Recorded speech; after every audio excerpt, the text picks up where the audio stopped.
Kaya, simula daw sa mga oras na yun ay ang kailangan na lang niyang isipin ay ang kanyang sarili. Sisiguraduhin daw kasi ni Jean na pagbabayaran nito ang lahat ng kanyang ginawa at ang paggamit nito sa kanyang nanay. Naisip nito na mukha wala na siyang magagawa kaya pinitik na nito ang kanyang daliri. Pagkatapos noon, bigla na lang lumabas sa likod ng White Horse Squad ang isang malaking nilalang na galing sa lapag. Bago pa ito makagalaw, pinuntahan agad ito ni Ubok sa kanyang harapan. Hinawakan nito ang leeg ng monster at agad ginamit ang kanyang energy-consuming skill. Pero, nung nakuha nito ang kanyang energy ay bigla na lang may kakaibang naramdaman si Ubok. At dahil doon, nagawa siya nitong tamaan ng malakas na suntok sa mukha. Pagbagsak nito sa lapag ay inisip agad niya kung bakit ganoon ang naging reaksyon ng kanyang katawan sa kanyang nakuhang energy. Bago pa siya matulungan ni Jean, meron ding lumabas na dalawang monster sa kanyang harapan. Habang inaatake siya ng mga ito, sinabi ng siraulong leader na alam daw niya na matagal na silang iniimbestigahan ng White Horse Squad dahil kay Gang Yong. Kaya, kahit ano daw ang mangyari ay uubusin rin naman talaga nila ang squad na iyon pagkatapos nilang patayin ang ating bida. Sa pwesto naman ni Ubok, makikita natin na bago pa ito makatayo ay bigla na naman siyang inatake ng isang monster. At para makaalis, hinawakan nito ang braso ng siraulo at ginamit ulit ang kanyang kapangyarihan. Dahil sa konting lakas na kanyang nakuha dahil doon ay nagawa nitong sip-in paalis ang monster. Nung nawala nito saglit ng malay ay dahan-dahan nang tumayo si Ubok sa kanyang pwesto. Pinakiramdaman niyang mabuti ang kanyang nakuha at inisip na alam na talaga niya kung bakit siya nanghihina. Kaya, agad nitong sinabi kay Jean na kailangan niyang mag-ingat sa mga monsters na yun dahil meron silang matinding lason. Pagkasabi noon ni Ubok sa kanyang leader ay makikita natin na bigla na lang lumitaw ang dalawang monsters sa kanyang harapan. Habang nagaganap naman ang mga laban sa lugar na yun ay sinabi ng leader ng mga siraulo na mahusay talaga ang energy-consuming skill ni Ubok. Ang alam daw niya ay hindi na natuloy ang skill na yun pero mukhang mali daw siya dahil nakikita niya ito mismo sa kanyang harapan. Ayon sa kanyang nalalaman, hindi lang yun basta nangunguha ng energy ng kalaban dahil pag naabot ng isang tao ang tuktok ng skill na yun ay kaya niyang maging isa sa energy nito. At kung iisiping mabuti ay ang skill na yun ay nagmula talaga sa Taoist magic at hindi sa martial arts skill. Nung una itong binalita sa kanya ng kanyang mga kasama ay hindi niya ito agad pinaniwalaan. Pero ngayong nakikita na niya ito sa kanyang harapan ay hindi siya masyadong nangamba dahil nagtatrabaho lang ito para sa isang assassin gang. Ang ibig sabihin lang daw noon ay isa siyang excommunicated member ng totoong clan kung saan galing ang skill na yun o kaya naman ay hindi talaga siya ang totoong tagapagmana nito. Natigil naman ang leader sa kanyang iniisip nung nakita niya si Jean na bigla na lang gumalaw ng mabilis. Sa isang saglit lamang kasi ay nakita ng siraulo na tinalo agad ng babae ang dalawang monster sa kanyang harapan. Lalo naman itong nagulat nung nakita niya na ang ginamit lang ni Jean ay ang isang pirasong tela na galing sa kanyang damit. Nung nasigurado na nito na wala nang malay na ang kanyang mga kalaban ay naglakad na ito papunta sa direksyon ng siraulo. Sinabi niya dito na wag na silang magsayang pa ng oras at siya na mismo ang lumaban sa kanya ng harapan. Napatawa naman doon ang leader ng mga siraulo kaya may kakaibang naramdaman si Jean na masama. Napatalon papunta sa likod ang babae dahil mabilis ulit siyang inatake ng dalawang monster. Nakaiwas siya dito ng maayos pero napaisip ito kung ano ang nangyayari. Para daw kasing walang nangyari sa mga ito na para bang hindi sila nakakaramdam ng sakit. Nabasa naman ng siraulo ang iniisip ni Jean at mayabang na sinabing hindi talaga nakakaramdam ng kahit ano ang mga iyon. Dahil dito ay hinawakan na ulit niya ng maayos ang kanyang tela at naghanda na para sa laban. Sa isang iglap lamang ay napakabilis nitong natalo ang dalawa sa isang kumpas ng kanyang kamay. Doon na napagtanto ng leader ng mga siraulo na kahit ang isang tela ay isa ng matinding sandata sa kamay ng isang master. Maglalakad na sana ulit si Jean papunta sa lalaki pero natigil na naman ito. Unti-unti na naman kasing gumalaw ang mga monster at dahan-daang gumapang papunta sa kanyang direksyon. Doon na talaga nagtaka ang babae kung ano ba talaga ang mga nilalang na yon. Sa pwesto naman ni Ubok, makikita natin na seryoso nitong tinitignan ang natalo niyang monster. Sinusuri kasi nito ang kanyang nakuhang energy at tinitignan kung ano ba talaga ito. Makalipas lamang ang ilang sandali ay sinabi niya sa kanyang sarili na hindi lang ito basta-bastang poison skill. Nung bigla na lang umusok ang katawan ng monster ay nasigurado na talaga ni Ubok ang kanyang hinala. Kaya, mabilis nitong sinabi sa kanilang leader na ang mga siraulong iyon ay may parasite venom. Bago pa makasagot doon si Jean ay bigla na lang nitong narinig ang napakalakas na pagsabog galing sa direksyon ni Ubok. Napatingin doon ang babae at inisip agad kung nakaligtas kaya dito ang kanyang kasama. Maglalakad na sana siya papunta doon pero naramdaman niya na nakahawak na pala ang isa sa mga monster sa kanyang paa. At sa isang iglap lamang ay bigla na lang umusok ang mga ito at lumiwanag ng napakalakas. Alam ng leader ng mga siraulo ang mangyayari kaya sinabihan nito ang kanyang mga kasama na lumayo ng konti. Pagkatapos noon, bigla na lang pumutok ang mga monster at gumawa ng napakalakas na pagsabog sa harap ng babae. Habang nawawala ng dahan-dahan ang makapal na usok ay sinabi ng leader ng mga siraulo na hindi daw nito inaasahan na alam ni Ubok ang parasite venom. Sinusurpresa daw talaga siya nito sa paggamit niya ng kanyang energy-consuming skill. Pero, masyado nang late para malaman pa nila ang tungkol dito. Pinaliwanag ng leader na ang Go ay isang nakakamatay na venomous bug at isa itong parasite na pwedeng mamuhay sa katawan ng tao. Nagmula daw ito sa kanyang dugo kaya nagagawa niyang makipag-usap dito at pag napunta na ito sa isang tao ay magiging puppet na niya ito. At sa sobrang lakas ng kanyang ginawa ay kaya nitong mapagalaw ang isang tao na paralisado. Pag nararamdaman na ng kanyang mga puppet na malapit na silang mamatay ay gagawin na ng mga ito ang kanilang huling misyon na self-destruct. Dinagdag pa nito na ang parasite venom ay isang sekretong poison skill na galing sa lugar kung saan siya pinanganak. Ginawa daw niya ang mga monster para sa kanyang master na hindi siya pinayagang gamitin ang parasite venom at nung nawala ito ay para na daw sana ito sa ating bida. Hindi daw niya inaasahang magagamit niya ang iba sa kanila laban sa mga walang kwentang tao na galing lamang sa isang assassin clan. Natigil ito sa kanyang mga iniisip at nanlaki ang mata dahil sa kanyang nakita. Meron kasing parang pader na nakaharang kung nasaan ang leader ng White Horse Squad.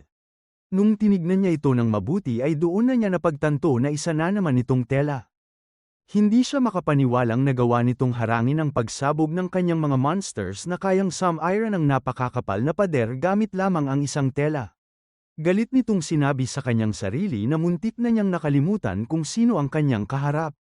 Ito nga pala ay ang sikat na babae na kilala sa pangalang White Jade Warrior Queen na si Jin Gayong. Ang tagapagmana ng Empress, ang kanyang nanay na parte ng Old Martial Arts World. Bago ito tumuloy ay bumalik muna ang ating istorya sa ilang minuto at lumipat sa lugar na hindi kalayuan sa pwestong yun. Dito makikita ang isang lalaki na merong kinukuhang mensahe galing sa isang ibon. Sa ibang parte ay nandito rin si Dang, ang isa sa mga kasama ni Jean na parte ng White Horse Squad. Lumapit sa kanya doon ang isang lalaki at sinabi nito na tapos na ang kanyang inutos. Nasa kanilang pwesto na daw ang kanilang mga miyembro nang hindi nakikita ng mga kalaban at kasama na rin nila ang kani-kanilang mga leader. Natuwa naman doon si Dang pero tumingin ito ng seryoso sa direksyon ng kanilang leader at inisip kung kamusta na kaya sila doon. Natigil ito sa kanyang iniisip nung bigla na lang dumating doon ang lalaki kanina. Dumiretso ito sa kanyang boss at inabot sa kanya ang sulat na nakuha niya sa ibon. Tahimik niyang binasa ang nakasulat dito kaso lamang ay bigla na lang silang nakarinig ng malakas na pagsabog. Tumingin si Dang sa direksyon ng tunog at napagtanto agad na iyon ang lugar kung nasaan ang kanilang leader. Kaya, hindi na ito nagsayang pa ng oras at bigla na lang sumugod doon nang walang sinasabi sa kanyang mga kasama. Hindi alam ng mga ito ang gagawin kaya sinabi ng isa doon na susunod sila kay Dang at ang iba naman ay babalik muna sa kanilang mga posisyon. Pagbalik kay Jean, makikita natin na galit itong tumingin sa siraulong leader at sinabi na papatayin siya nito ngayon din. Pagkatapos noon ay bigla na lang nitong inikat ng mabilis ang kanyang dalang tela sa buo niyang katawan. At sa isang mabilis na iglap ay nagulat ang lahat dahil nawala ang babae sa kanilang harapan. Hahanapin sana ng mga ito kung nasaan si Jean pero bago pa nila ito magawa ay naatake na ang isa sa kanila. Ginamit niya ang kanyang makapal na tela at binalunban ito ng makapal at iyon ang kanyang ginamit na sandata. Bago pa makapag-react ang mga siraulo ay napunta na ang babae sa kanilang likod. Nakita nila ang ginagawa ni Jean na naghahanda pero hindi na nila naiwasan ang kanyang ginawa. Kaya, bago pa sila makalaban ay bigla na lang silang bumagsak ng sabay-sabay. Pagkatapos noon ay nagtaka ang babae dahil hindi niya mahanap doon ang leader ng mga siraulo. Pero bago siya magwala ay nakarinig ito ng malakas na palakpak galing sa kanyang likod. Nandoon pala ang siraulo sa pwesto ni Gang at mayabang nitong sinabi na kanina pa daw siya nito pinapahanga. Meron pa sana itong saysayin pero natigil ito dahil inatake agad siya ng babae. Dahil sa lakas ng kanyang ginawa ay nasira ang kulungan sa likod kung saan nakalagay ang katawan ng ating bida. Hindi naman ito pinabayaan si Gang kaya nung umiwas siya sa atake ni Jean ay dinala nito ang kanyang katawan. Bago pa makasugod ulit ang babae ay mabilis nang nakatalon ng siraulo sa taas ng isang bubong. Hindi naman ito nakaalis sa paningin ni Jean kaya naghanda agad ito para sumunod doon. Pero, bago niya ito magawa ay meron na namang umatake sa kanya galing sa gilid. Dahil sa bilis ng babae ay hindi siya tinamaan ng monster at madali lang siyang nakaiwas dito. Bago pa siya makababa sa lapag ay nagawa na niyang maputol ang ulo nito gamit ang kanyang tela. Nakita ni Jean na bigla na lang umusok ang katawan ng monster kaya alam na nito ang susunod na mangyayari. Pagkatapos nitong sumabog ng malakas ay masaya lang nakatingin doon ang leader dahil ang akala niya ay sapat na yun para matalo si Jean.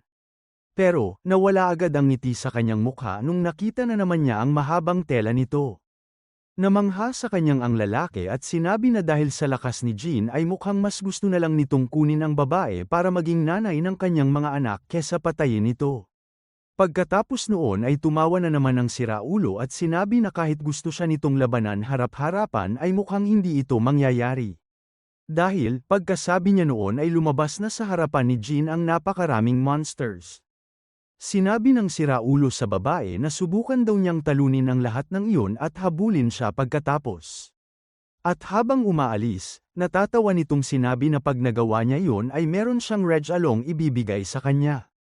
Hindi naman ito kinatuwa ni Jean kaya naghanda agad ito para talunin ng mabilis ang mga kalaban sa kanyang harapan.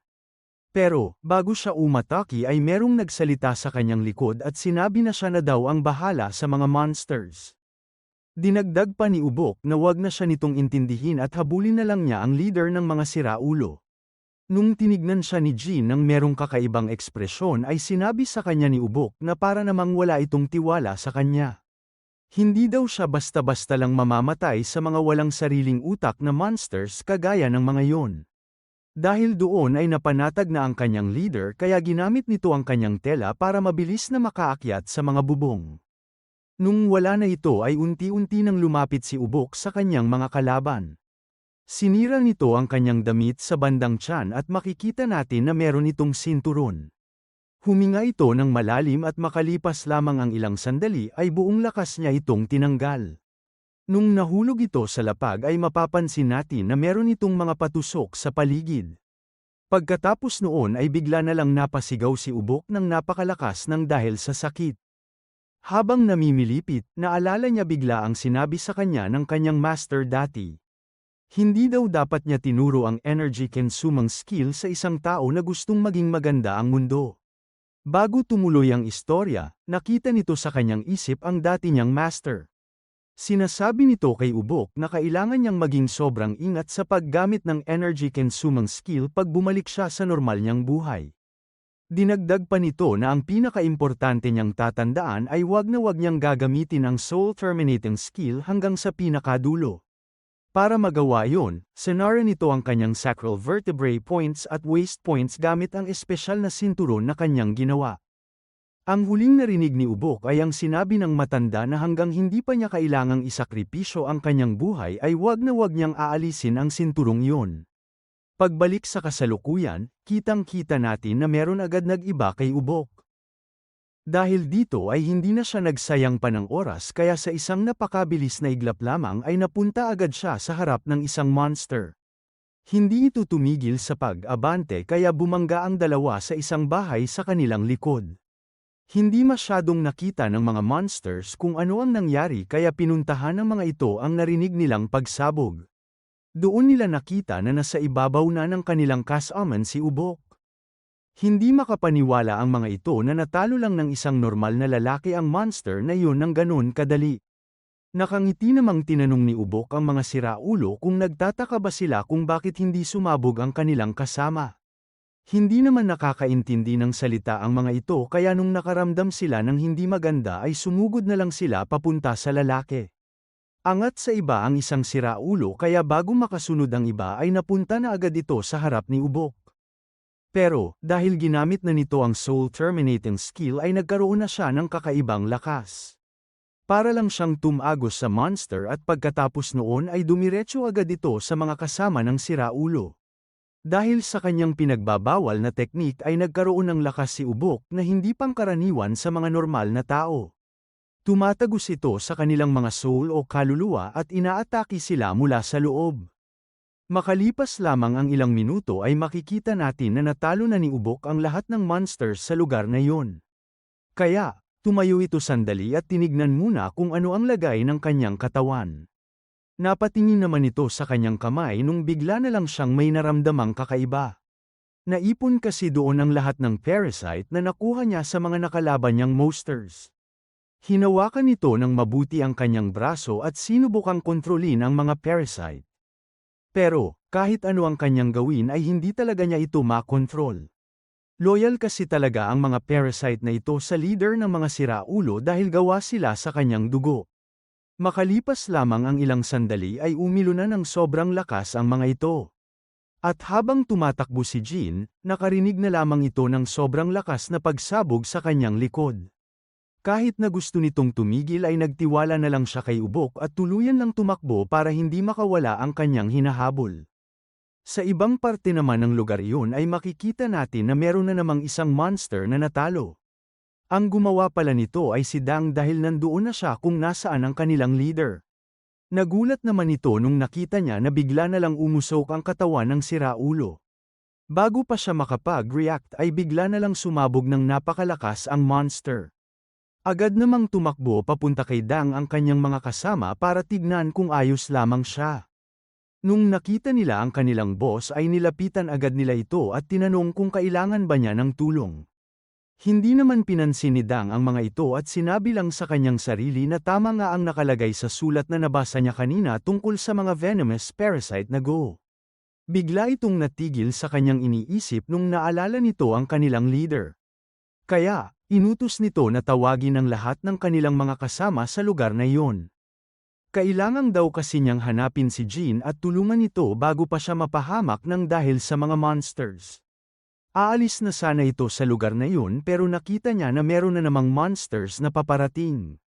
Hindi naman natakot doon ang mga miyembro ng White Horse Squad at nakakaloko na lang tinanong kung bakit napakaraming pangit ang bigla na lang lumabas.